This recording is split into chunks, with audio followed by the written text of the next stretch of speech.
تو بس یہی گزارش کر سکتی ہوں کہ آگے بہت زبردست فیسٹیولز آنے والے ہیں. جیسا کہ ہم نے کہا کہ کاغلشت ہو گیا, لیکن ابھی جو ہے چلم جوشی اور شندور فیسٹیول آنے والا ہے. تو چترال کے جو میجر ایشوز ہیں ان کو تھوڑا بہت زیادہ حل کرنے کی ضرورت ہے فوکس کر کے, کیونکہ ہمارا ٹورزم بھی انہی ایشوز کی وجہ سے بوسٹ اپ نہیں ہو پاتا. ہمارے چترال کے اندر ٹورزم کی بہت زیادہ پوٹینشیل ہے, نہ صرف شندور, یا اگر ہم بات کریں تو لوگوں کے دماغ میں صرف شندور یا بمبریت یا مطلب جو کیلاش کمیونٹی ہے وہ آتا ہے, لیکن اس کے علاوہ بھی بہت زیادہ ایسے اپر چترال کی ہم بات کریں تو بہت زیادہ ایسے ٹورسٹ اسپوٹ ہیں جو کہ ٹورزم میں بہت زیادہ ان کے اندر پوٹینشیل ہے. تو ان سب کو ڈیولپ کرنے کے لیے ہمیں اپنے روڈ انفراسٹرکچر کو ٹھیک کرنا پڑے گا, اور آگے ہم دیکھیں گے انشاءاللہ آگے آنے والے دنوں میں شندور فیسٹیول بھی ہوگا, جو کہ ایک بہت ہی زیادہ ٹورسٹ ڈیسٹینیشن ہے.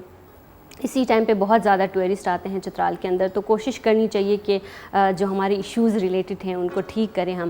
ویلکم بیک ناظرین, بریک کے بعد آپ سب کو دوبارہ خوش آمدید کرتے ہیں. اور جیسا کہ آپ لوگوں کو پتہ ہے کہ صدائے چترال میں ہمیشہ ہمارے ساتھ چترال سے ڈفرینٹ شعبوں سے تعلق رکھنے والے لوگ آتے ہیں, گیسٹ آتے ہیں, پھر وہ اپنے ایکسپیرینسز ہمیں بتاتے ہیں, ڈفرینٹ جو فیلڈ ہوتا ہے ان کا. تو آج کے گیسٹ سے ملنے کے لیے, آج کے جو ہمارے ساتھ گیسٹس ہیں دونوں, ان سے ملنے کے لیے میں بہت زیادہ ایکسائٹڈ ہوں, کیونکہ جب میں نے ان کی سٹوری سنی, جتنا زیادہ مطلب میں کہہ سکتی ہوں ایک سپر کپل یا ایک پاور کپل جو ہے وہ کافی ٹائم سے ڈفرینٹ سیکٹرز میں اپنے خدمات انجام دے رہے ہیں. تو ہمارے ساتھ تشریف لے کے آئے ہیں آج یہ فدا احمد سر صاحب ہیں, جو کہ میں یہ بتاتے ہوئے فخر بھی محسوس کر رہی ہوں کہ وہ اپر چترال سے فرسٹ انجینئر ہیں, اور جو ہے پورے چترال اپر لوور دونوں ڈسٹرکٹ کو ملا کے وہ سیکنڈ الیکٹریکل انجینئر ہیں پاکستان اس کے چترال کے. اس کے ساتھ ان کی وائف ہے جن کا بھی ایجوکیشن کے فیلڈ میں 44 ایئرس کا ایکسپیرینس ہے ٹیچنگ کا. تو سر سب سے پہلے آپ دونوں کو صدائے چترال میں ویلکم کرتے ہیں, اور مجھے بہت خوشی ہو رہی ہے کہ آج میں آپ لوگوں کے ساتھ اسٹیج شیئر کر رہی ہوں, اور جو آپ لوگوں کی اتنی انٹرسٹنگ اور اتنی پیاری سٹوری ہے وہ ہم بھی سنیں گے, میں بھی سنوں گی اور اپنے ناظرین کو بھی سناؤں گی. سر آپ کو بہت زیادہ ویلکم کرتے ہیں. بسم اللہ الرحمن الرحیم. میں آپ کا اور آپ کے ٹی وی کے انتظامیہ کا مشکور کہ ہمیں موقع دیا اظہار خیال کا. بالکل, بہت بہت شکریہ. تو تھوڑا سا اپنے بچپن سے سٹارٹ کرتا ہوں. بالکل سر, وہی میں کہنا چاہ رہی تھی کہ ہمارے ناظرین کو اپنے جرنی کے حوالے سے تھوڑا بتائیں, کیسے سٹارٹ ہوا اور انجینئرنگ کی طرف کیوں آئے اور یہ سارا کچھ. مستوج پراپر درالٹ گاؤں سے تعلق ہے. یہ 1969 تک مڈل اسکول مستوج سے میں نے پڑھا ہے, مڈل تک. اچھا. تو اس کے بعد پھر چترال ہائی اسکول سے میٹرک, پھر اسلامیہ کالج پشاور سے FSC, پھر انجینئرنگ کالج سے انجینئرنگ کرنے کے بعد پھر اٹامک انرجی تھوڑا سا جوائن کیا, پھر واپس جوائن کیا. تو اس وقت جو ہمارے حالات تھے, میرے والدین کوئی تعلیم یافتہ نہیں تھے. بالکل. جو اپنی زمینیں ہیں ان پہ کھیتی باڑی کرتے تھے, اور والدہ جو ہے وہ گھر کے کام کاج کے ساتھ پھر وہ چترالی پٹی جو ہے اس وقت بالکل وہ بیڑ کی ان سے کالوں سے وہ بناتے تھے, اون سے شوقہ, پھر جن سے یہ شوقہ, ٹوپی, کوٹ وغیرہ وغیرہ ساری چیزیں اس وقت اون سے ہی بنتے تھے. بالکل. ماحول. تو اسکول کا خرچہ اتنا نہیں تھا, باہر جو فیس اس وقت ہوتی تھی وہ کوئی سالانہ یا 2 یا 4-5 روپے اتنے ہی ہوتا تھا. اور پھر یونیفارم ملیشیا یونیفارم ہوئی جو, اس کے لیے پھر وہ کوئی ایکسٹرا پٹی بنتی تھی تو بناتے تھے, تو وہ پھر بیچ کے تھوڑا سا جو خرچہ ایجوکیشن کو سپورٹ کیا. میں اس لیے یہ فائنینشیل اس وقت حالات سب کے اچھے نہیں تھے, بالکل سوائے ہمارے نہیں. سارے حالات خراب تھے, روڈ کوئی نہیں تھا, پیدل جانا آنا ہوتا تھا. ایک چیز مستوج کے حوالے سے بتا دوں کہ وہاں پہ 1895 میں انگریزوں نے ڈاک خانہ بنایا تھا, اور فزیکل لائن کے ٹیلی فون لائن, ٹیلی گرام آفس, یہ ساری چیزیں ادھر تھی.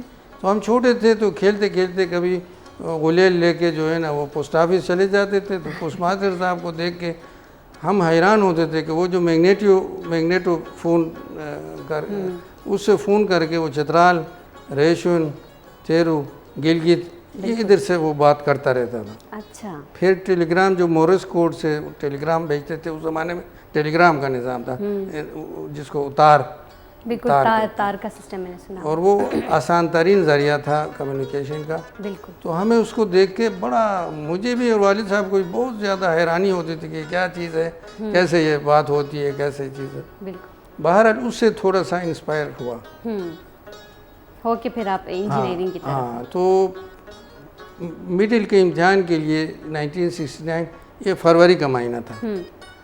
تو پیدل ہم, برف باری کافی تھی, 5-6 انچ برف پڑی تھی.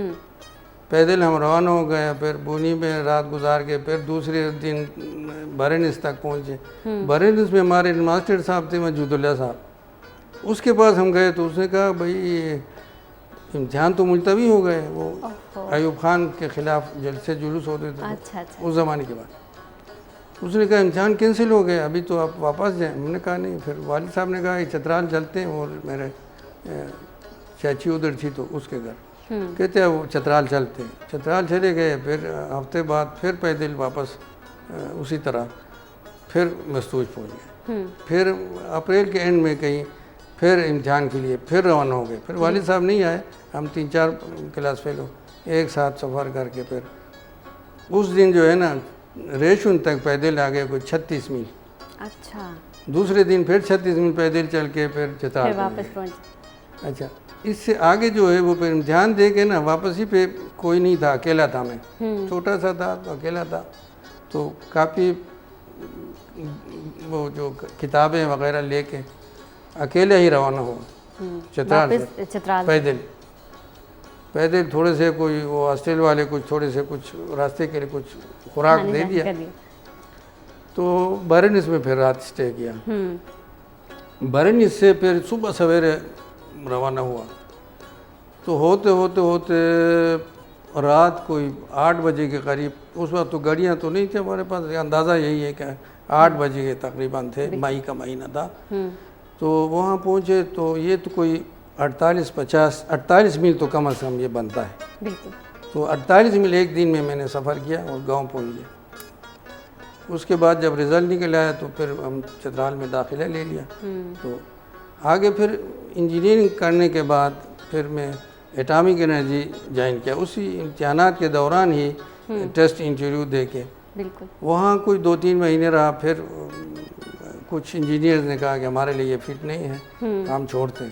میں بھی ان میں شامل ہو گیا, چھوڑ کے. اس وقت ایٹامک انرجی میں ہمارے اسکالرشپ جو ہے وہ 1250 روپے اسکالرشپ, جبکہ گورنمنٹ گزیٹڈ آفیسر کی تنخواہ 600 روپے تھی. اچھا. تو باہر وہ چھوڑ کے ہم آ گئے, وابڈا جوائن کر لیا. وابڈا جوائن کرنے کے بعد پھر جوائن کرنے کے لیے 1978 میں بڑا زبردست سیلاب آیا تھا. سارے ٹیلی فون ٹیلی گرام وغیرہ کوئی نظام نہیں تھا. تو 4-5 جگہوں سے کوئی آئی تھی اور پھر پتہ نہیں چلا. پھر میرے چاچا تھے ریٹائرڈ صوبیدار مرزا امان, وہ پھر پستوج میں چھاونے ہیں, وہاں جا کے پھر وائرلیس میسیج دیا بلائی سار چھاونے. اچھا اچھا. وہاں سے پھر جو ہے وہ ڈاکخانے میں میرا کلاس فیلو تھا, اس کا ایڈریس دیا تھا, اس سے پھر فون پہ بات کر دی. اس نے کہا جلدی آ جاؤ, یہ 5-6 جگہوں سے وہ آئی آفر آئی, جلدی کر. بات مجھے بتائیں گے. تو پھر والد صاحب جو ہے وہ پھر مجھے لے کے صبح سویرے پیدل روانہ ہوئے. تو سارے پل سیلاب کی وجہ سے دریابرد ہو گئے تھے. تو مستوج سے سیدھا اوپر چلے گیا گشت سے پھر پل کراس کر کے پھر واپس آ کے پھر مطلب چترال تک پیدل 110 میل پیدل میں چلا. اچھا. ڈیوٹی جوائن کرنی. پھر چترال آ کے پھر PIA میں آ کے پھر ڈیوٹی جوائن کی. منگلا پور اسٹیشن میں پہلی پوسٹنگ تھی. اس کے بعد پھر چترال کی ڈیمانڈ پہ, DC کی ڈیمانڈ پہ, اور گورنر اس وقت لیفٹیننٹ انجینئر فاضل حق صاحب گورنر تھے, ان کے بھائی لیفٹیننٹ انجینئر فاضل رازق چیئرمین وابڈا تھے. تو چترال میں حالات خراب تھے. ہمارے کولیگ SDO صاحب تھے, اس کو سزا کے طور پر چترال بھیجا گیا تھا. وہ کوشش کر رہا تھا کس طریقے سے کوئی کمپلین بن جائے تو پھر مجھے ٹرانسفر کر. بہرحال ہوا یہی, اس کی وہ قبول ہو گئی. مجھے منگلہ سے پھر ٹرانسفر کر. حالانکہ جنریشن سے ٹرانسفر بہت مشکل سے ہوتا ہے. مجھے آپ نے وابڈا میں ہی میں نے آپ کی اسٹوری دیکھی تھی کہ آپ نے لائک وہاں پہ 21 اسکیل پہ آپ ہوئے ہیں. جی ریٹائرمنٹ. سر آپ کی جرنی تھوڑا سا آگے بھی سنیں گے. اب میں تھوڑا سا مجھے لگتا ہے آنٹی لیفٹ آؤٹ فیل کریں تو ان سے بھی تھوڑی بات کریں گے ان کی جرنی کے حوالے سے مزید. پھر میں آپ کی طرف آؤں گی. سب سے پہلے آپ کو بھی ویلکم کرتے ہیں اور تھوڑا سا میں آپ سے آپ کی جرنی کے حوالے سے جاننا چاہوں گی کیسے آپ نے مطلب اپنا, جیسے کہ سر بتا رہے تھے تو ہمیں تو اسٹوریز ہی لگتی ہیں کہ اتنے مشکل سے چل کے آنا مطلب کافی مشکل تھا. تو آپ کی جرنی کیسے اسٹارٹ ہوئی اور ٹیچنگ کی طرف آپ کیسے آئیں اور اتنا سال آپ نے مطلب اتنے زیادہ سال آپ نے اپنی سروس ٹیچنگ میں کی. تو آپ کی جرنی میں ابتدائی تعلیم اپنے گھر سے ہی حاصل کی ہے. اچھا اچھا. تو اصل میں اسی زمانے میں ہمارے گاؤں میں کوئی گرلز اسکول نہیں تھا. اچھا, گرلز اسکولس نہیں تھا. بالکل. تو میرے والد صاحب محترم تو اس زمانے میں ایک بہت ہی کامیاب بزنس مین اور سیاسی لیڈر بھی تھے. اچھا. تو اس کی ہر وقت یہی کوشش رہی تھی کہ کسی طرح بچیوں کا ایک گرلز اسکول قائم ہو جائے بنی میں. ہاں. تو وہ سیاسی لیڈروں کے ساتھ اور عوامی نمائندوں کے ساتھ مل کر بہت ہی محنت کوشش کرنے کے باوجود تو گرلز اسکول کی منظوری انہوں نے کروا دی. اچھا بنی میں. تو اپنے مہمان خانہ انہوں نے 2 کمروں پر مشتمل اور اعلان کے ساتھ وہ انہوں نے دے دیا گورنمنٹ کو, فری دے دیا بچیوں کی ایجوکیشن کی خاطر. اچھا. تو اس کے بعد 4 سال تک ہم اسی اسکول میں اپنے گھر کے مہمان خانے میں ہی میں ایجوکیشن حاصل کرتی رہی. ماشاءاللہ. تو اس کے بعد پھر گورنمنٹ نے 2 اسکول کے 2 کمرے بنا دیے تو ہم اسی میں پھر شفٹ ہو گئے. اچھا اچھا. تو اس کے بعد 6ٹھی کلاس تک اسی اسکول میں نے تعلیم حاصل کی. اس کے بعد ہمیں مردانہ اسکول بھیج دیا گیا کیونکہ کوئی مڈل اسکول نہیں تھا, گرلز کے لیے کوئی مڈل اسکول نہیں تھا. تو مردانہ اسکول میں ہمیں بھیج دیا گیا. تو مردانہ اسکول میں ہم مردانہ شلوار قمیض پہن کے, مردانہ ٹوپی پہن کے آپ ان کے ساتھ پھر پڑھتے تھے. بالکل مردانہ لباس میں ہم جاتے تھے اسکول. تو میٹرک تک ہم نے مردانہ اسکول سے تعلیم حاصل کی. تو اس کے بعد فوراً مجھے جاب مل گئی میٹرک کے بعد. میٹرک کے بعد فوراً 1-2 مہینے کے اندر. تو پھر جلدی شادی بھی ہو گئی, پھر بچے بھی پیدا ہو گئے, مگر پھر بھی میں نے ہمت نہیں ہاری. بالکل. تو ساتھ ساتھ اپنی ایجوکیشن کو جاری رکھا کیونکہ میں کسی کالج میں داخلہ نہیں لے سکی ریگولر کیونکہ بچوں کی وجہ سے اور سروس کی وجہ سے بہت مشکل تھا. تو میں نے پرائیویٹ طور پہ MA B.Ed پشاور یونیورسٹی سے حاصل کی. اچھا اچھا ماشاءاللہ. تو پھر اپنے سروس ساتھ جاری رکھی بچوں کے ساتھ. تو اس کے بعد بس چترال بنی اور چترال مستوج, چترال زندرانگرم میں بس مختلف جگہوں پہ میں سروس کرتی رہی. تو اس کے بعد بچوں کی ایجوکیشن کی خاطر میں نے ایبٹ آباد میں اپنا ٹرانسفر کروا دیا. اچھا, چترال سے. تو ایبٹ آباد میں سب سے پہلے مجھے شیروان ہائی سیکنڈری اسکول بھیج دیا گیا. تو ادھر سے کچھ عرصے بعد پھر ملک پورہ گرلز اسکول میں مجھے بھیج دیا گیا ایز اے ہیڈ مسٹریس. تو اس کے بعد ادھر سے تقریباً 6-7 سال ادھر سروس کی. ادھر سے پھر ہیڈ مسٹریس بیروٹ ایز اے ہیڈ مسٹریس بیروٹ میں مجھے بھیج دیا گیا ہائی سیکنڈری میں. اس کے بعد کچھ عرصہ بعد پھر مجھے سلہٹ ہائی سیکنڈری اسکول میں بھیج دیا گیا. تو سلہٹ ہائی سیکنڈری اسکول میں تقریباً 7 سال میں رہی, سروس کرتی رہی. تو ایبٹ آباد کے لوگ بہت ہی اچھے تھے, میرے ساتھ بہت ہی ان کا تعاون تھا. تو اسٹاف کے بھی اور میرے اسٹوڈنٹس کے بھی اور ان کے پیرنٹس کی طرف سے بھی تو بہت ہی انہوں نے میرے ساتھ تعاون کیا. اسپیشلی میرے اسٹاف نے میرے ساتھ اتنے تعاون کیے کہ ان کے تعاون کی وجہ سے میں نے بہت سارے بیسٹ پرفارمنس کے ایوارڈ بھی حاصل کیے ہیں. ماشاءاللہ. تو سیاسی لوگوں کی بھی ہمارے ساتھ بہت تعاون رہی, لیڈروں کی بھی. تو اس وجہ سے میری سروس کی بہت زیادہ خوشی مجھے ایبٹ آباد میں ہوئی ہے. اچھا, لائک جتنا ٹائم آپ نے سروس میں گزارا ایبٹ آباد میں زیادہ. ایبٹ آباد میں, اور میرے سارے بچوں کی ایجوکیشن بھی ایبٹ آباد میں ہی پوری ہو گئی. اچھا. تو بس اس کے بعد پھر میں, کیونکہ میں اپنی بچیوں کے ساتھ اور اسکول کے بچیوں کو اور اپنے بچوں میں کوئی فرق محسوس نہیں کرتی. بالکل, ویسے کہتے ہی ہیں کہ ٹیچر جو ہوتا ہے وہ آپ کی ماں ہے, آپ کا باپ جو ہوتا ہے وہ ٹیچر ہے. تو جتنی میری بچیاں مجھے پیاری لگتی ہیں وہ اسٹوڈنٹ بھی مجھے اسی طرح ہی پیاری لگتے ہیں. کیونکہ ابھی جو اسٹوڈنٹ میرے جو یہ پروگرام دیکھ رہے ہوں گے ان کو پتہ ہے کہ میں نے ان کے ساتھ کس طرح پیار کرتی تھی. ہاں بالکل. تو ان کو پتہ ہے. تو اس کے بعد کیونکہ اکثر اسی طرح ہوتا ہے کہ جو بچیاں جو ہیں ان کا بہت زیادہ مسئلہ ہوتا ہے شہری علاقے میں. شہری علاقے میں بچیوں کا مسئلہ بہت ہوتا ہے. تو اس وجہ سے تو اکثر ٹیچرز ان کو پیرنٹس تک پہنچا دیتے ہیں. تو ایشوز جو ہوتی ہیں کوئی بھی. تو پھر پیرنٹس زیادہ تر پیرنٹس بچوں کو اسکول سے نکال دیتے ہیں تو ان کی زندگی برباد ہو جاتی ہے. بالکل.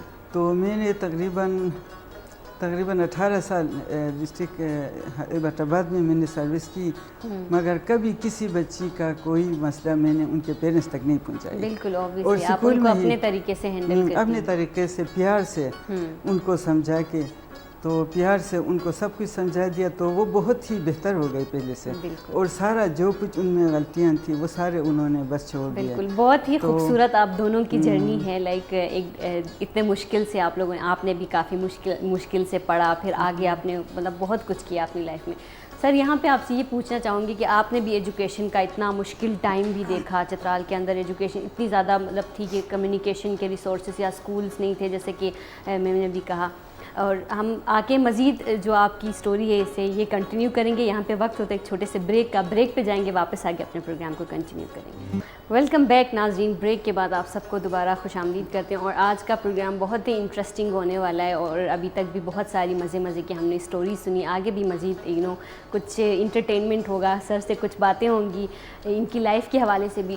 تو ابھی سر سے میں بات کر رہی تھی بریک پہ جانے سے پہلے سر کہ اپنی سروس کے حوالے سے تھوڑا سا بتائیں. کافی ٹائم آپ نے واپڈا میں گزارا اور ڈفرینٹ پاکستان کے ڈفرینٹ ریجنس میں آپ نے اپنے خدمات انجام دیے, اور آپ فرسٹ چترالی ہیں جو اس ادارے میں اس گریڈ پہ آپ ریٹائر ہوئے ہیں. تو تھوڑا سا اپنی سروس کے حوالے سے بتائیں.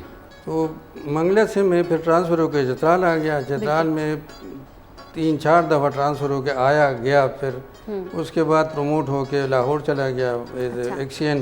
اس کے بعد پھر واپس آ کے ایکسین تیمارگرہ جس کے انڈر چترال بھی آتا ہے. اس کے بعد پھر میں درگئی میں ایکسین رکھا, پھر میں واپڈا اکیڈمی تربیلا رہا, پھر میں سیالکوٹ چلا گیا, سیالکوٹ سے گجرانوالا سے اسلام آباد, اسلام آباد سے پھر پشاور سے ہزارہ سرکل. ہزارہ سرکل میں ڈپٹی ڈائریکٹر ٹیکنیکل رہا.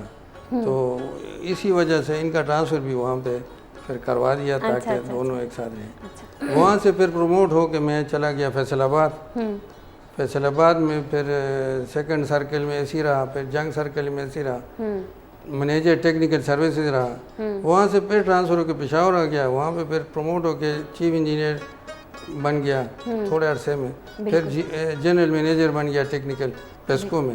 وہ 2016 فروری تک جی ایم ٹیکنیکل رہا. یہ ٹوٹل سروس. اس کے بعد 38 سال سروس کرنے کے بعد ریٹائر ہو گیا. تو جب میں ایکسین تیمارگرہ تھا تو یہ خیال آیا لوگوں کو کہ چترال کو نیشنل گرڈ کے ساتھ کیسے ملایا جائے, کیونکہ چترال میں بجلی کی بڑی زبردست خطرناک تکلیف تھی. بالکل. تو اس وقت پروگرام یہ بنا کہ ہم تجرباتی طور پر مطلب اس کے پس پردہ روح روان میں ہی تھا. اچھا. باقی جو ہے واپڈا کے اور آفیسز انوالو ہو گئے. تو ہم نے تجرباتی طور پہ کوئی 7 اسپین تار لوری ٹاپ پہ ہم نے لگا دیا. اچھا. ہاں, یہ دیکھنے کے لیے کہ سردیوں میں کیا ان پہ اثرات کیا ہوتے ہیں. وہ جب اپریل مئی میں پتہ چلا کہ سیف ہے. اچھا. پھر اس پہ کنسٹرکشن شروع ہو گیا دیر سے چترال تک. یہ کوئی 115 کلومیٹر لائن, 33 kV لائن بنانے کا پروگرام بن گیا. تو پروگرام یہ ہوا کہ ہم نے پھر پرانے ٹیلی فون والے لائن مین جو تھے ان سے ہم نے کہا کہ جی ہمیں لوکیشن بتا دیں تاکہ سیف رہے گلیشیئر سے اس سے. تو انہوں نے لوکیشن بتا دی, پھر لائن کمپلیٹ ہو گئی. یہ 5 ستمبر 1995. اچھا. تو ایک بہت بڑا جشن ہوا چترال میں پولو گراؤنڈ میں. اچھا. جس میں محترمہ بینظیر بھٹو وزیر اعظم تھی, تو اس کا پروگرام تھا آنے کا افتتاح کے لیے, لیکن وہ خود نہیں آ سکی کسی وجہ سے. تو سندھ کے وزیر اعلیٰ سید عبداللہ شاہ, پنجاب کے منظور بھٹو, بلوچستان کے ذوالفقار مکسی, اور پشاور کے جو صوبہ سرحد کے آفتاب احمد شیرپا, یہ چاروں آ گئے. اور 5 ستمبر 1995 کو چترال کو نیشنل گرڈ کے ساتھ ملا کے پولو گراؤنڈ میں جشن ہو گیا. ماشاءاللہ. مطلب اس کے پیچھے آپ کا بہت بڑا آپ کی میرا بہت بڑا اس میں رول تھا, کیونکہ دلچسپی تھی چترال سے, لوگوں کی خدمت کرنے کا جذبہ تھا. بالکل. تو اسی نومبر دسمبر تک تو بجلی چلتی رہی. دسمبر کے اینڈ میں برف باری کی وجہ سے بجلی بند ہو گئی تو چترال سے ڈی سی صاحب بڑے زور لگاتے رہے کہ جی کچھ کریں کچھ کریں. میں نے کہا یہ تو پاسبل نہیں, میں اپنے اسٹاف کو مروا نہیں سکتا. بالکل. تو ہوتے ہوتے اس وقت یہ پیپلز پارٹی کی دلچسپی تھی کہ چترال دیر سے چترال تک ہیلی کاپٹر سروس اس زمانے میں سردیوں کے لیے سروس چلتی تھی. بالکل. تو ہم نے ہیلی کاپٹر کے جو وہ تو پٹھان تھا, پشتون تھا, میجر تھا اس کے ساتھ ہیلی کاپٹر میں سروس میں, تو اس سے ہم نے کہا کہ جی ہمیں صرف اتنا بتا دیں کہ کیا صورتحال ہے, یہ ہمیں اپڈیٹ کریں. تو اس نے دیکھ کے لوکیشن بتا دیا کہ فلان جگہ پہ جو ایک تار بچی ہے, باقی 2 تاریں نہیں ہیں. ان سے پروگرام بنا. ہم نے کہا جی ہم نے کسی طریقے سے وہاں پہ پہنچا دیں, فالٹ اٹینڈ کریں گے. بالکل. تو 2-2.5 لاکھ کا بل اس وقت بنا, وہ ہم نے آگے بھیج دیا. لیکن وہ پروسیس ہوتے ہوتے اچانک ان کا فون آیا کہ جی میرا تو ٹرانسفر ہو رہا ہے, تو آپ لوگ کسی طریقے سے صبح تیار ہو جائیں, میں آپ کو لے جاؤں. اب اتنی جلدی میں کون تیار ہو سکتا ہے؟ بالکل. تو دیر والا جو تھا وہ ہارٹ پیشنٹ تھا, وہ کہتے میرے تو بس میں کی بات نہیں ہے. لائن سپرڈنٹ تو تھا ہی نہیں, حالانکہ یہ ڈیوٹی لائن سپرڈنٹ کی ہوتی ہے. بالکل سر. نہ ایس ڈی او کی تھوڑی سی ذمہ داری آتی ہے, لیکن یہ پھر مجبوراً اب چترال کے لیے تو مجھے پھر قربانی دینی پڑی. تو تیمرگرہ سے جو ہے نا سارے سامان, کنڈکٹر, سارا سی ڈی وغیرہ, مطلب جو بھی سامان تھے وہ ایز اٹ از جیسے عام روٹین میں بندہ تیار ہو جاتا ہے اسی طرح تیار ہو کے دیر آ گیا. دیر میں پھر لائن مینوں کو لے لیا, تیار جو بھی تھے ان کو ہیلی کاپٹر میں بیٹھا دیا سامان کے ساتھ. تو ہمیں وہ ہیلی کاپٹر والے نے لے گیا ادھر آ کے. اب اتارے کہاں پہ, مسئلہ یہ تھا. پھر اس نے کہا کہ میں کوشش کرتا ہوں کوئی چھوٹی سی جگہ مل جائے, تو وہ تھوڑی سی پلین جگہ, وہاں پہ میں ہوا میں ہوورنگ کرتا رہوں گا, آپ لوگ اتریں, چھلانگ لگائیں. تو وہاں پہ باہر ایک جگہ پہ پہنچ گئے. اس نے ہیلی کاپٹر کا وہ گیٹ کھول دیا, کہتے اب چھلانگ لگائیں. تو ایک ایک کر کے سامان بھی پھینک دیا, کوئی ادھر گرا کوئی ادھر گرا, بس سامان میں بھی توکل کر کے میں نے بھی چھلانگ لگا. تو اس نے کہا بھائی میں کب آؤں؟ ہم نے کہا جی اب آنے کا سوال ہی پیدا نہیں ہوتا, کچھ پتہ نہیں چلتا ہمارا کس طرح کتنا ٹائم لگے گا, کیسے ٹھیک ہوگا. بہرحال نہ خوراک نہ کوئی کمیونیکیشن, اس وقت نہ موبائل کا نظام, کچھ بھی نہیں تھا. بالکل. تو تھوڑے سے مونگ پھلی اور بسکٹ وغیرہ جیب میں ڈال کے گئے. تو وہ جا کے دیکھا تو ایک تار تھوڑی سی محفوظ تھی, ایک تار کا بالکل پتہ بھی نہیں چلتا, ایک تار کا ٹکڑا تھا. اچھا. وہ کرتے کرتے کرتے کرتے کوئی رات 8 بجے ہم نے لائن ٹھیک کر دیا. ٹھیک کر کے پھر پیدل آ گئے. پھر ایک گجر ہے, پتہ نہیں کون سی جگہ تھی, وہاں پہ وہ چرواہوں کے کمرے شمرے ہوتے تھے. بالکل. وہ توڑ کے ہم اندر گئے تو چائے پتی پڑی تھی, وہ چائے بنا کے پی کے پھر ہم پیدل روانہ ہو گئے دیر کی طرف. کافی آگے جا کے پھر وہ برف کا وہ ختم ہوا تو گاڑیاں آ گئی ہمارے پیچھے. تو یہ کوئی 11 بجے کے قریب آ کے میں دیر سے بجلی چالو کر کے آپ واپس پہنچے. سوات اے سی صاحب کو اطلاع دے دی کہ میں نے بجلی چالو کر. مطلب اس سے یہ ظاہر ہوتا ہے کہ آپ نے چترال کے مطلب پاور کی اس کے لیے کتنا زیادہ خود سیکریفائی کیا, حالانکہ آپ کا کام نہیں بھی تھا. نہیں, میرا کام نہیں تھا, خود جا کے کیا. بالکل میں نے خود کیا, اور جان خطرے میں ڈال کے. یہ اتنا آسان نہیں تھا. مجھے خود میں امیجن کری تھی جب آپ بتا رہے تھے کہ میں ہیلی کاپٹر سے چھلانگ لگائی, تو میں امیجن کری تھی کافی مشکل کام آپ نے. برف میں گر بھی سکتے تھے, ٹانگ ٹوٹ سکتی تھی, اور کچھ ہو سکتا. بالکل. تو یہ ہے. دوسری بات جو ہے چترال کے حوالے سے بات کر رہا ہوں, چھوٹا سا پاور ہاؤس تھا 400 کلو واٹ کا, 2 مشینیں تھیں 200. بالکل. تو وہ بدقسمتی سے یہ تھا کہ جنریشن والوں کے پاس ہونا چاہیے تھا. ہمارے ڈپارٹمنٹ میں جنریشن, ٹرانسمیشن, ڈسٹریبیوشن 3 محکمے ہوتے تھے واپڈا میں اس وقت. بالکل. تو اس کو ہونا چاہیے تھا جنریشن والوں کے پاس, جو کہ مشینوں کو سنبھال سکتے ہیں, سارا کچھ کرتے. لیکن بدقسمتی یہ تھی کہ وہ 1974 میں جب یہ بنا تھا پاور ہاؤس, تو وہ آپریشن والے ایس ڈی او کے چارج میں تھا. اچھا. اب وہ کیا جانے اس کو پاور ہاؤس کو, یا اس کی اہمیت کون. تو ایکسچینج آپریشن کو بھی یہ دلچسپی نہیں تھی کہ وہ پاور ہاؤس کیا ہوتا ہے, کیسے اس کو سنبھالتے ہیں, مینٹیننس کیسے ہوتا ہے. بہرحال میں نے جو ہے وہ کام شروع کیا وہاں پہ. تو سامان بھی نہیں تھا. وہ جو جنریٹر کی کپلنگ ہوتی تھی, یہ پلاسٹک کے جرمنی کے بنے ہوتے, وہ ختم ہوتے تو پھر ہم جا کے پولو گراؤنڈ کے پاس ایک موچی ہوتا تھا, اس سے وہ ربڑ خرید کے نا, وہ پرانے خراب شدہ کپلنگ اس کو بتاتے تھے کہ یہ اس طرح کاٹ کے ہمیں دے دو. بالکل. تو وہ کاٹ کے دیتا تھا، آ کے چلاتے تھے تو پھر وہ ایک دن بمشکل مشین چلتی تھی، پھر ختم. پھر اسی طرح ہوتے ہوتے بڑی تکلیف. چترال میں 3 دفعہ میں رہا، بڑی تکلیف مجھے ہوئی زندگی میں، سروس میں اس سے زیادہ تکلیف مجھے کبھی نہیں ہوئی. لیکن جذبہ جو تھا اس کے آگے پھر کوئی چیز وہ نہیں ہوتا. بالکل اپنے علاقے کو سرو کرنے کا اس طرح اوپر. اچھا اس میں مسئلہ یہ تھا کہ جو جلدی میں بھٹو صاحب نے حکم دیا تھا کہ جلدی بنا دیں پاور ہاؤس. تو پاور ہاؤس تو بنایا گیا تھا، لیکن اس کے لیے جو ریت وغیرہ آنے کے لیے انٹیک میں کوئی بندوبست ہوتا ہے. اس کے لیے ایک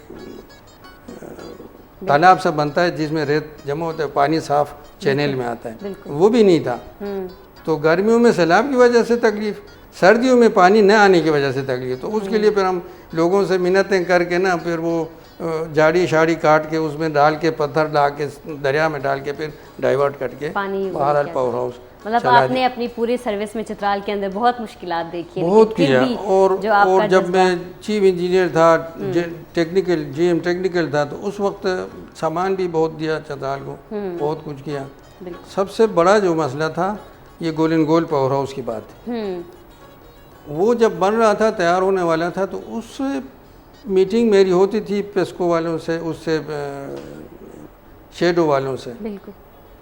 وہاں پہ پتہ چلا تو کسی واقف بندے نے بتایا کہ جی یہ تو چترال کو تو ہم بجلی نہیں دے رہے ہیں، ہم تو ڈائریکٹ لے آ رہے ہیں تیمارگرہ، درگئی، چکدرہ، وہاں سے پھر چترال کو دیں گے. مطلب الٹا نظام چترال سے لا کے چکدرہ میں لا کے پھر واپس جا کے چترال میں بجلی دینی. جب مجھے بھی یہ پتہ چلا میں نے کہا یہ تو پاسبل نہیں. پھر کوشش کی، پھر کچھ سیاسی لیڈروں نے رول ادا کیا. پھر میرا ذاتی دلچسپی تو میری تھی، لیکن سیاسی لوگوں کو میں نے تھوڑا سا گائیڈ کیا کہ اس طرح کریں. ہم آپ کے سروسز کے لیے، چترال کے پاور کے لیے آپ نے جتنا کام کیا سر، ہم آپ کے شکر گزار. پھر اس طرح ہوا، وہ ڈیلے کرنا چاہتے، وہ کہہ رہے تھے ہم گرڈ کے لیے زمین خریدیں گے پھر کریں گے، ہمارے PC1 میں نہیں ہے. تو PC1 ریوائز کرنا اتنا آسان نہیں ہوتا، بالکل بہت مشکل ہوتا ہے. پھر میں نے ان کو آفر کی، میں نے کہا جی میرا گرڈ ہے جوٹی لشٹ میں اور دروش میں، یہ آپ کو دے دیتا ہوں، آپ ٹرانسفارمر صرف لگا کے بجلی دے دیں. شکر الحمدللہ وہاں پہ ٹرانسفارمر لگا دیا، چترال کو بجلی وہاں سے شروع ہو گئی، اپر کو بھی لوور کو بھی، اور دروش میں تو خیر بعد میں انہوں نے لگا دیا.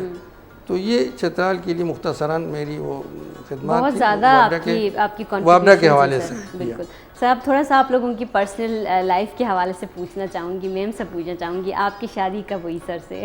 کیسے ملے آپ لوگ؟ وہ میں بتاتا ہوں، ابھی سے نہ پوچھے. اس طرح ہوا کہ ہماری رشتہ داری جو ہے وہ پہلے سے رشتہ داری تھی ہماری، یعنی کہ تو یہ ٹریننگ کر کے اس میں ٹیچر تھی تب، ٹریننگ سے واپس آ رہی تھی جہاز سے. تو مجھے پتہ چلا تو میں ریسیو کرنے کے لیے ایئرپورٹ چلا گیا. تو یہ انتہائی خطرناک قسم کے پردہ پوش جو ہے نا شرمیلی، تو برقع پہن کے جو ہے نا وہ تھی.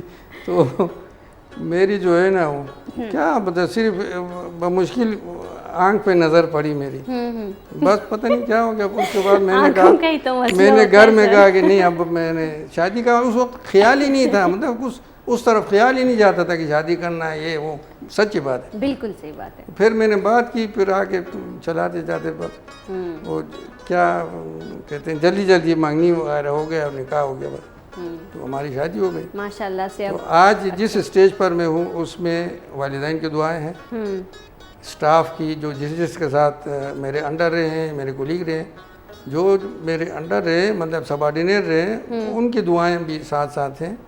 اور اس سے بڑھ کر جو ہے ان کی دعائیں، میری وائف کی دعائیں، بالکل، اور ان کا سپورٹ بھی ہے. ہم دونوں جو ہے نا فادر کم مادر، کیونکہ ہم اسپلٹ فیملی پہ گزارا کرتے ہیں، کچھ بچے میرے پاس، کچھ بچے ان کے پاس. تو پھر یہ دونوں رول ہم کرتے تھے. بالکل صحیح بات. فادر کم مادر، یہ بھی پھر مادر کم فادر. کتنا سال ہو گیا ہے آپ دونوں کی شادی کو میم؟ 46 سال ہو گئے تب. 46 سال. اور بچے کتنے ہیں اور بچے کیا کر رہے ہیں؟ کس طرح سے آپ خود بھی ایک ورکنگ وومن تھی تو کیسے گھر کو مینیج کیا؟ نہیں، اصل میں اپنے بچوں کے بارے میں اس لیے نہیں بتا سکتی کہ میرے بچوں کو نظر لگاتے ہیں لوگ. اچھا ماشاء اللہ، اللہ تعالیٰ کے فضل و کرم سے میرے تقریباً 8 بچے ہیں. 8 ماشاء اللہ ماشاء اللہ. تو 5 بیٹیاں ہیں 3 بیٹے ہیں. اچھا. تو باقی ایجوکیشن کا میں بس فی الحال تو نہیں بتاتی کیونکہ اللہ تعالیٰ آپ کے تو بہت سارے بچے ہیں، جتنے بھی اسٹوڈنٹس ہیں وہ بھی آپ کے بچے سارے بس سارے ٹیلنٹڈ ہیں، انٹیلیجنٹ ہیں میرے بچے، ان میں کوئی کمی نہیں ہے. یہ کیسے مینیج کیا؟ خود بھی ایک ورکنگ وومن تھی، ساتھ بس آپ نے بہت اپنی ہی مشکل ایجوکیشن ہو بھی گیا، بہت ہی مشکل کنٹینیو سے، رکھی. کیونکہ سروس کے ساتھ اور اتنے بچوں کو سنبھالنا اور ساتھ ہی گھر میں کام کرنا تو بہت ہی مشکل تھا. اور سر کس طرح آپ کا ساتھ دیتے تھے، جیسے کہ ایک لائف پارٹنر آپ کا ہوتا ہے؟ نہیں، یہ زیادہ تر سپورٹیو تھے کیا؟ نہیں، سپورٹ والا تو تھا تو مگر یہ زیادہ تر میرے پاس نہیں رہ سکتا کیونکہ کبھی پنجاب میں اس کا ٹرانسفر، کبھی فیصل آباد میں، کبھی کدھر کبھی پشاور میں. تو میں تو چترال بنی میں رہتی تھی. اچھا اچھا اچھا. آپ نے ادھر ہی اپنے بچوں کو پالا؟ اس کے بعد 3-4 سال کے لیے سسرال میں رہی کیونکہ ادھر میرا ٹرانسفر ہو گیا تھا. تو کچھ بچے جو بھلے 3 بچے تھے وہ ان کے پاس تھے، باقی بچے میرے پاس تھے. اچھا اچھا اچھا. تو سب سے مشکل مجھے جس وقت میرا ٹرانسفر مستوج میں ہو گیا سسرال میں، ادھر مجھے بہت مشکل ہو گیا. اچھا. کیونکہ ایک بیٹا میرا تھا وہ میرے دیوار کے پاس چترال میں چھوڑ دیا. تو کیونکہ انگلش اسکول کی خاطر انگلش اسکول نہیں تھا ہمارے گاؤں میں، تو 2 بچیوں کو اپنے ادھر میکے میں چھوڑ دیا، اپنی امی کے گھر، امی کے پاس. تو بس باقی بچے میرے پاس سسرال میں، اور گھر میں بھی ان کو سنبھالنے والا کوئی اس طرح نہیں تھا. تو ایک تو اسکول میرے گھر سے تقریباً آنا جانا 6 کلومیٹر کے فاصلے پہ تھا.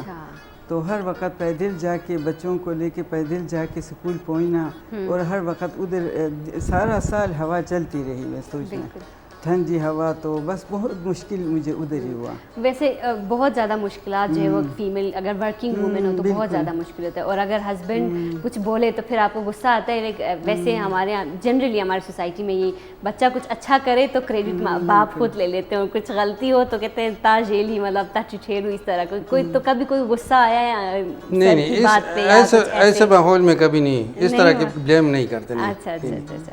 یہ کبھی ہوا نہیں. سپورٹیو ہیں آپ کو، لائک جیسے ہوتے ہیں کچھ، انہوں نے سپورٹ کیا آپ کی ایجوکیشن کو یا آپ کی پروفیشنل لائف کو؟ کتنا سپورٹ کیا انہوں نے؟ نہیں، پروفیشنل لائف کو تو سپورٹ کیا مگر ایجوکیشن کا اتنا زیادہ سپورٹر نہیں تھے. اچھا. کیونکہ یہ زیادہ تر یہ سروس میں بزی رہتے تھے.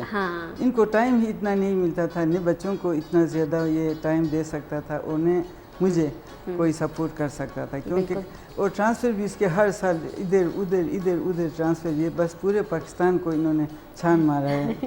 تو اس وجہ سے تو باقی جب ریٹائرمنٹ کا ٹائم ہو گیا تو اس کے بعد سپورٹ بہت زیادہ کرتے ہیں، بہت زیادہ. انہوں نے کیا بھی ہے.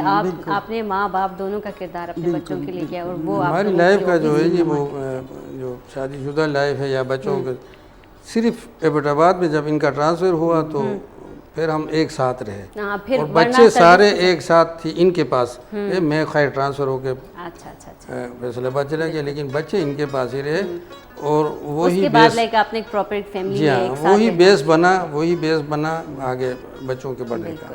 سر آپ لوگوں سے گفتگو کا سلسلہ جاری رہے گا. یہاں پہ وقت ہوتا ہے چھوٹے سے بریک کا. بریک پہ جائیں گے، واپس آگے اپنے پروگرام کو کنٹینیو کریں گے. دیکھتے رہیں صدائے چترال. ویلکم بیک ناظرین. صدائے چترال میں بریک کے بعد آپ سب کو دوبارہ خوش آمدید کہتے ہیں. بہت ہی خوبصورت سا آج کا پروگرام ہونے جا رہا ہے، مطلب ہو رہا ہے. میرا تو دل کر رہا ہے کہ ٹائم ایسے ہی رہے اور میں ان دونوں کو سنتی رہوں، ان سے باتیں کرتی رہوں.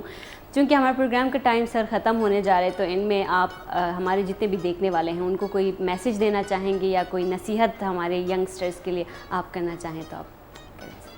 پہلی بات یہ ہے کہ میں سیاسی لیڈروں سے تھوڑی سی اپیل کروں گا کہ چترال میں ہائیڈل پوٹینشیل بہت زیادہ ہے. بالکل. اس پہ توجہ نہیں دے رہے ہیں کوئی پاور ہاؤس بنانے کے لیے یا کچھ. یہ ایک بات ہے. دوسری بات ہے ہماری زبان جو کھوار زبان ہے، بالکل یہ معدوم ہوتی جا رہی ہے. نایاب چیزوں کو پرزرو کرنا چاہیے. تو میں سب سے گزارش کروں گا کہ اپنے گھر میں کھوار زبان کا استعمال زیادہ کریں، اور بات کرتے کرتے انگلش اور اردو کو اوائڈ کریں. پیور جو ہے ہماری زبان، ہاں اس کو استعمال کریں. تو کچھ لوگ چترال کی جو ثقافت ہے یا کچھ اشیاء کے نام ہے یا کچھ اور چیزیں ہیں جو غائب ہو رہی ہیں، کسی کو پتہ نہیں چلتا. میرے بچوں کو بھی بہت ساری چیزیں ہیں چترال کے بارے میں، کچھ نام بتا تو ان کو نہیں، کسی کو نہیں پتہ. تو ہونا چاہیے. کچھ لوگ کام کر رہے ہیں، اس کو پرزرو کریں. 2 باتیں ہیں. تیسری بات یہ ہے کہ بچوں کو نفسیاتی طور پر دیکھیں کہ بچے کا رجحان کس طرف ہے. بالکل. پڑھائی کے لحاظ سے کہہ رہا ہوں، داخلہ کے لحاظ سے، آگے کیریئر کے حوالے سے، سبجیکٹ چوز کرنے کے لیے، اسکول آگے کیریئر کے لیے، تو وہ پھر ان کے ٹیلنٹ کو دیکھتے ہوئے، ان کے رجحان کو دیکھتے ہوئے فیصلہ کرنا چاہیے، ان کے پہ فیصلہ تھوپنا نہیں چاہیے. بالکل صحیح بات ہے. یہ بہت غلط بات ہے. اور نہ ان کو یہ کہنا چاہیے کہ کمپیریزن کر کے فلان نے اتنے نمبر لیے، فلان نے اتنے لیے. نہیں، ایسا نہیں. میں اپنے بچوں کو تو صرف یہی سکھایا ہے کہ آپ پڑھیں سمجھ کے، بالکل سمجھ کے پڑھیں. مجھے نمبروں سے کوئی دلچسپی نہیں ہے آپ کتنے نمبر آتے ہیں، لیکن شکر ہے میرے بچے سمجھتے بھی ہیں اور اچھے ٹیلنٹڈ ہیں. تو یہ بچوں کو جو ہے اس طرح کمپیریزن نہیں کرنی چاہیے کہ وہ یہ کریں وہ کریں اس طرح. دوسری بات یہ کہ اکثر ہمارے ہاں کسی امتحان میں بچے کچھ فیل ہوتے ہیں یا کم نمبر ہوتے ہیں تو ان کو والدین یا اور رشتہ دار کچھ ایسے تانے دیتے ہیں، تنگ کرتے ہیں، تو خودکشیوں پہ مجبور ہو جاتے ہیں. تو یہ چیزیں بہت زیادہ اس پہ زور دینے کی ضرورت ہے. لوگوں کو انکریج کریں. ابھی آپ میں کہتا ہوں ایجوکیشن میں بالکل کسی کا کچھ بھی نہیں چلتا، تو وہ باقی کام تو کر سکتا ہے نا. بالکل ٹیکنیکل کام تو بہت کچھ کر سکتا ہے. ابھی میوزک کی طرف آ سکتا ہے، کوئی اور چیزیں ہیں، بہت سارے فیلڈ ہیں. تو آپ خواہ ان کو مجبور نہ کریں کہ یہی بس ڈاکٹر ہی بننا ہے، آپ نے انجینئر ہی بننا ہے، ہم نے سیزرس کرنا ہے. نہیں، اس طرح کی نہیں کرنی چاہیے. میں یہی باتیں ہیں. بہت ہی خوبصورت سا میسج دیا سر آپ نے کہ ہمارے یہاں ہم دیکھتے ہیں کہ ایک فیلڈ میں کوئی ایک سکسیزفل ہو تو سب اپنے بچوں کو اس میں لگا لیتے ہیں. تو یہ بہت خوبصورت چیز ہے جس کو آپ نے ایڈریس کیا، اور بہت شکریہ سر. اب آپ کی جانب آنا چاہوں گی میم. آپ ہمارے جتنے بھی دیکھنے والے ہیں، آپ کے اسٹوڈنٹس ہوں گے یا جتنے بھی ہمارے پروگرام کے ناظرین ہیں، ان سے آپ کچھ کہنا چاہیں گے یا کوئی میسج، کوئی نصیحت؟ میں تمام ٹیچر سے یہ ریکویسٹ کرتی ہوں کہ وہ بچوں کو جسمانی سزا نہ دیں.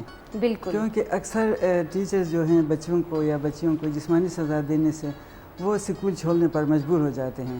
زیادہ تر بچے اسی وجہ سے اسکول چھوڑ دیتے ہیں اور ان کی زندگی تباہ و برباد ہو جاتی ہے. تو اسپیشلی بچیاں جو ہیں جب اسکول چھوڑ دیتی ہیں تو یہ ان کے گھروں میں بھی ان کی کوئی اتنی قدر نہیں ہوتی ہے. اکثر ہم بچیوں کو سب کچھ نظر انداز بچیوں کو کرتے ہیں، سارے لوگ بچوں کی نسبت. تو ان کی جب بچیاں اسکول چھوڑ دیتی ہیں تو گھر میں کوئی ان کی قدر نہیں ہوتی ہے. اور سسرال میں جا کے جب شادی ہوتی ہے تو ادھر بھی کوئی ان کو خاص مقام نہیں دیا جاتا ہے ایک ایجوکیٹڈ کے نسبت. بالکل. تو اس لیے میری تمام ٹیچر سے یہی ریکویسٹ ہے کہ وہ کبھی بھی بچیوں کو جسمانی سزا نہ دیں. بالکل. تو اس وجہ سے بچے بزدل بھی ہو جاتے ہیں تو اور اسکول چھوڑنے پہ بھی مجبور ہو جاتے ہیں.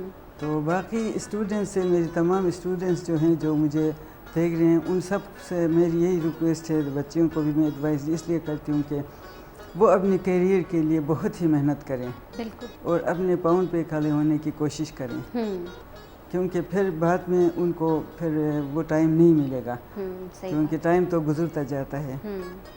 تو بس ابھی ان کے پاس جو ٹائم ہے نا وہ اپنے کیریئر کو اچھے سے یوٹیلائز کریں اپنے کیریئر کے لیے. اس لیے میں ان کو یہی کہنا چاہتی ہوں.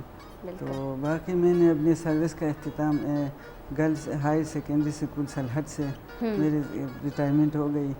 تو اس کے بعد تو بس یہ میں نے پہلے بھی آپ کو بتا دیا جو ایبٹ آباد میں نے جتنا ٹائم 18 سال تقریباً میں نے گزار دیا، پوری سروس 44 سال سروس میں نے کی گورنمنٹ میں. تو زیادہ تر مجھے ایبٹ آباد میں بہت ہی مجھے خوشیاں حاصل ہوئیں. اچھا ٹائم، بچے بھی میرے پاس تھے تو باقی لوگ بھی میرے ساتھ بہت ہی تعاون کرتے تھے. تو میری ایک ڈی او صاحبہ جو میں ہر وقت بہت ہی اچھا پرفارمنس دیتی تھی، تو بیسٹ پرفارمنس کے بہت سارے مجھے ایوارڈ بھی مل گئے. اس وجہ سے میری ڈی او صاحبہ میڈم فرخندہ جو آج کل کینیڈا میں رہتی ہے ریٹائرمنٹ کے بعد، مجھے پہاڑوں کی شہزادی کے لقب سے پکارتی تھی. تو ہاں نا، ان کے پاس وہ ویڈیو ریکارڈ بھی سارے موجود ہیں. تو بس مجھے پہاڑوں کی شہزادی کہتی تھی وہ. ماشاءاللہ ماشاءاللہ، بہت ہی خوبصورت سا میننگ فل ٹائٹل آپ کو دیا ہے. بالکل. باقی اینڈ پہ یہ آپ لوگوں سے پوچھنا چاہوں گی، کبھی کبھی ایک دوسرے کی باتوں پہ غصہ آتا ہے سر آپ دونوں کو؟ نہیں، غصہ تو آتا ہے، مجھے تھوڑا کم آتا ہے لیکن ان کو زیادہ آتا ہے، لیکن برداشت کرنا پڑتا ہے. یہ نہ ہو تو پھر جو سرحدی کچھ تھوڑی سی جو جڑپ ہوتی ہے وہ کوئی بات نہیں. بالکل، وہ تو ہر گھر میں چیزیں نیچرل ہوتی ہیں. بہت اچھا لگا سر آپ لوگوں سے, آپ دونوں سے بات کر کے. ایک بہت ہی خوبصورت پاورفل کپل ہے جو کہ ڈفرینٹ اپنے فیلڈز میں نہ صرف چترال کے لیے بلکہ بہت ساری جگہوں میں جا کے انہوں نے لوگوں کی خدمت کی ہے. اور چترال کے لیے جیسے سر نے بتایا کہ پاور ہاؤس کے لیے یا پاور کے لیے جتنی محنت انہوں نے کی ہے, مطلب آؤٹ آف دا وے جا کے بھی انہوں نے چترال کی خدمت کی ہے. اور جس طرح میم نے بھی بتایا کہ اپنے اپنے کریئر میں انہوں نے بہت زیادہ چترال کے لیے بہت کچھ کیا ہے. تو جاتے جاتے تھوڑا سا اپنے گاؤں کے حوالے سے سر کچھ کہنا چاہیں گے آپ لوگ؟ گاؤں کے لیے تو مستوج گاؤں تو تاریخی گاؤں ہے. وہ تو انگریزوں کے زمانے سے پہلے سے چھاونی ادھر تھی اور بہت ہی تاریخی. مستوج کے حوالے سے یہ کہ مستوج کی ہوا جو ہے وہ ہر وقت چلتی رہتی ہے. اچھا, یہ میں نوٹس کر رہی ہوں آپ ڈر ڈر کے بول رہے ہیں, شاید آپ کو شاید مستوج نہیں پسند ہوگا. سسرال ہے اور میں نے ویسے نوٹس کیا جو بونی کے جو زیادہ تر لوگ ہوتے ہیں نا, پھر ان کی شادیاں اپر سائڈ میں ہوتی ہیں تو ان کو زیادہ پسند نہیں ہوتا وہ سسرال. میری سروس بھی زیادہ تر نا سروس کی وجہ سے بھی میں بونی میں رہی اپنے کے گھر میں, تو اس وجہ سے مجھے تو بہت زیادہ بونی کے بارے میں آپ کچھ کہنا چاہیں؟ مجھے بونی سے زیادہ سوئٹزرلینڈ بھی پسند نہیں ہوگا. اچھا, میری سوئٹزرلینڈ سوئٹزرلینڈ بھی پسند نہیں ہوتا, مستوج کی کیا بات ہے سامنے. بہت اچھا لگا سر آپ دونوں سے بات کر کے, اور میرا دل کر رہا تھا کہ ٹائم ختم نہ ہو, ہم باتیں کرتے رہیں, اور انشاءاللہ آگے بھی آپ ہمارے پروگرامز میں آتے رہیں گے. بہت شکریہ, بہت شکریہ, انتظامیہ کا بھی مشکور ہم. تھینک یو سو مچ. اور ناظرین, امید کرتی ہوں کہ آج کا پروگرام آپ لوگوں کو بہت اچھا لگا ہوگا, اور انشاءاللہ اگلے ہفتے آپ سے دوبارہ ملاقات ہوگی کسی اچھے پروگرام میں. تب تک کے لیے اپنا بہت سارا خیال رکھیں اور دعاؤں میں ہمیں یاد رکھیں. پاکستان زندہ باد.